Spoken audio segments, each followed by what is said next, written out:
From the New York Times, it's The Headlines. I'm Tracy Mumford. Today's Monday, March 2nd. Here's what we're covering.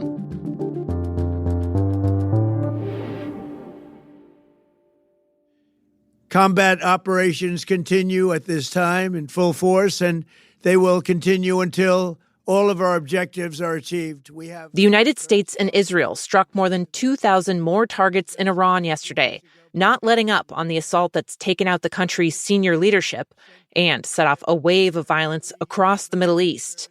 Iran's supreme leader, Ayatollah Ali Khamenei, was killed Saturday, along with several high-level military leaders.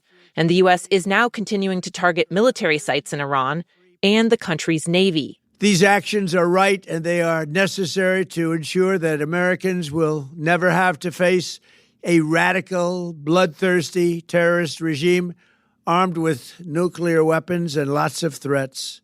In retaliation, Iran has fired a barrage of missile attacks at Israel and at U.S. military bases in the region. We grieve for the true American patriots who have made the ultimate sacrifice. One strike on a base in Kuwait left 3 U.S. service members dead. And sadly, there will likely be more.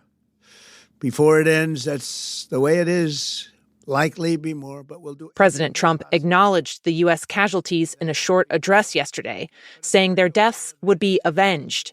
And he called on the remaining Iranian military and the country's Revolutionary Guard to surrender or be killed.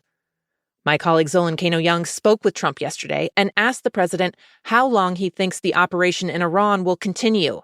Trump told him it could go on for 4 to 5 weeks. I also pressed the president on wanting Iran's security forces to drop their weapons and surrender. I asked him, well, who are they supposed to surrender to?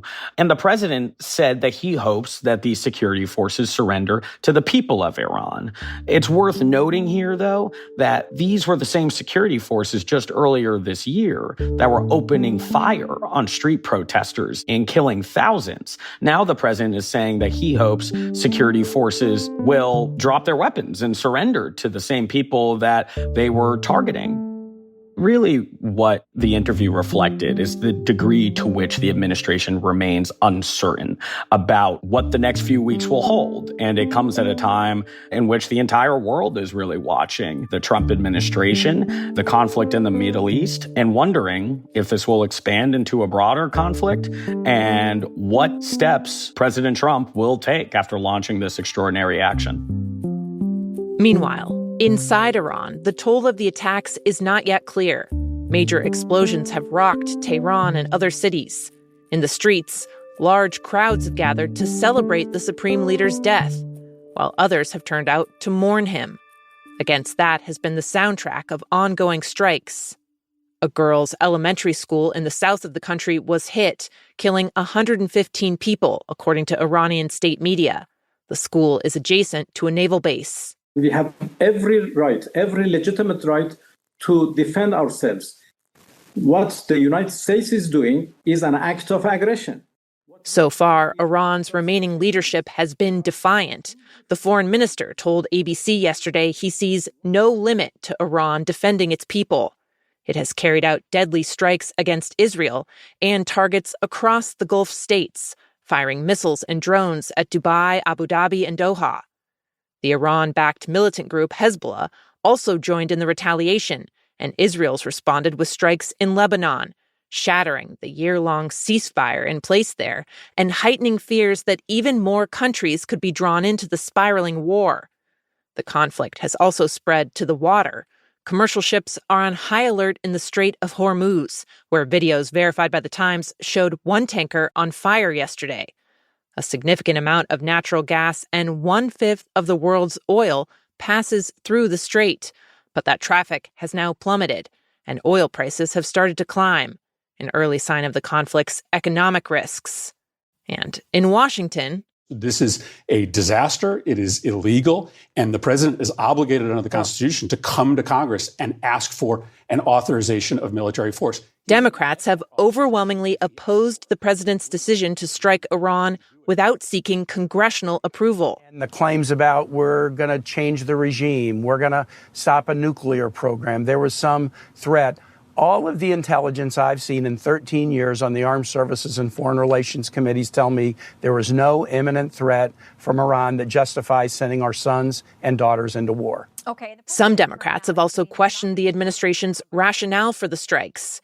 And Trump is facing criticism from some of his right-wing supporters, too, who are arguing that he betrayed his campaign promise to pull the country back from foreign wars.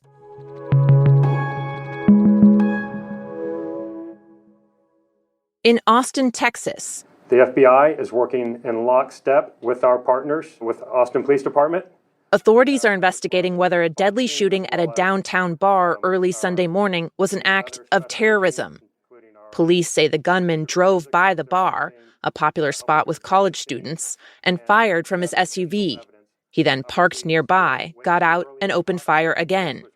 2 people were killed and more than a dozen were injured before police killed the gunman. In terms of specifically what type of terrorism, we're just at this point prepared to say that it was potentially an act of terrorism. The shooter has been identified as a 53-year-old man who lived in the area. He was wearing a sweatshirt that read, "Property of Allah." A source familiar with the investigation told The Times he was a naturalized U.S. citizen, originally from Senegal.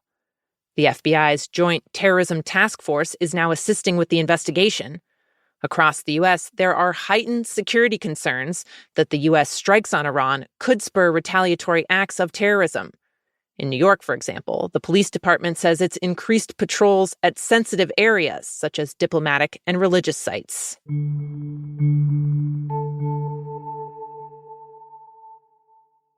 Now, in business news today, a federal court case is set to kick off that could shake up the whole live music industry. The Justice Department has accused Live Nation of building up a monopoly in the concert business, stifling competition and driving up ticket prices for fans. Last year, the company, which owns Ticketmaster, sold over 600 million tickets around the world. It also owns or controls almost 500 venues and manages hundreds of artists. The government is arguing that Live Nation has pressured and even threatened venues to sign exclusive ticketing deals. In one case that's expected to be brought up in trial, it allegedly routed tours away from the massive Barclays Center in New York after the venue partnered with its competitor, SeatGeek. Live Nation has denied that allegation.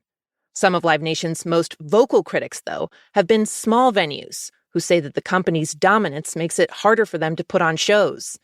The executive director of the National Independent Venue Association told The Times, "We are not competing, we're barely surviving."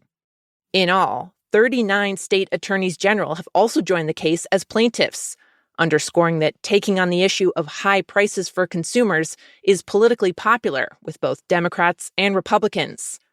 For its part, Live Nation denies that it has a monopoly and says that government lawyers have presented barely a molehill of evidence that the company has eroded competition.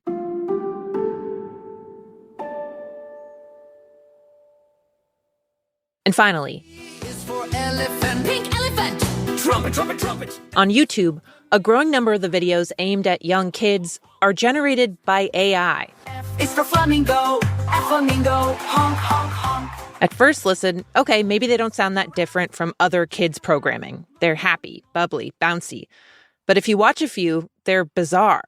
An animated horse hatching from an egg, snakes with mermaid tails, warped faces, extra body parts. The Times reviewed more than 1,000 videos being recommended to kids and found that YouTube's algorithm is often pushing this nonsensical content. The videos are often short, just 30 seconds or so. Some of them claim to teach things like the alphabet, but they're riddled with misinformation and incoherent narratives. And while there are not many studies yet on how short-form media affects young children, one developmental psychologist told The Times that the videos move too rapidly for kids under 5, whose attention systems are still developing. Other experts worry that the sheer volume of these videos will displace more quality content that has educational benefits. Some channels are churning out these AI videos at a rate of multiple clips a day, and many have 1 million+ views. All those views can rake in profits for the owners of the channels. When The Times asked YouTube about the AI videos and shared a few as examples, the platform then blocked those accounts from appearing on YouTube Kids. The Times also talked to some parents who say it's hard to keep AI videos out of their kids' feeds, and they're left trying to figure out if the content online is really educational or, as one mom asked, are they just trying to grab your kids' attention? Those are the headlines. Today on The Daily, more on the situation inside Iran as President Trump urges people there to topple the regime from within. You can listen to that in the New York Times app or wherever you get your podcasts. I'm Tracy Mumford. We'll be back tomorrow.